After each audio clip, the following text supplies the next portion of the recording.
एवढा मोठा कंटेनर आणि ट्रॅक्टर, ऊसाचा ट्रॅक्टर जो कारखान्यावर ऊस घेऊन चालला होता आणि कंटेनर जो मशिनऱ्या घेऊन चालला होता मोठ्या, तर जाता जाता काय झालं, एकदम तिकडून वेगात भरदार असा कंटेनर आला, तिकडून जो ऊसाचा ट्रॅक्टर आला आणि हा कंटेनर याचा भीषण अपघात झाला. स्वामींच्या कृपाप्रसादाने दोघंही वाचले, हे महत्वाचं झालं.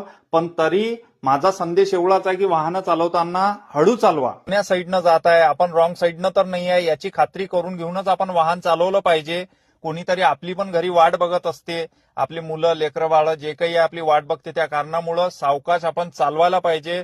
हा व्हिडिओ करण्याचं कारण एवढंच आहे की हा व्हिडिओ पाहून तरी तुम्ही जरी गाड्या वेगात चालवत असाल, तुम्ही गाडी शांततेनं जरी चालवत असाल, पण पुढनं येणारा कसा येते हे आपल्याला माहिती नसते. त्या कारणामुळं आपण सर्व रस्त्याची खात्री करूनच व्यवस्थित गाड्या चालवायला पाहिजे आणि साईड आपली बघूनच. आता बघा तुम्ही, हे सामान कुठच्या कुठं गेलेलं आहे. ट्रॅक्टरचे चाकं बघू शकता तुम्ही कुठं आलेले आहे, बॅटरी कुठं आलेली आहे आणि ट्रॅक्टर मधील ऊस तर कुठच्या कुठं गेलाय, पण कंटेनर मधील ज्या मशिनऱ्या होत्या त्या एकदम ड्रायव्हरची कॅबिन दाबत आणलेली आहे. बघू शकता तुम्ही कशा प्रकारे एवढी दाबत आणलेली आहे कॅबिन.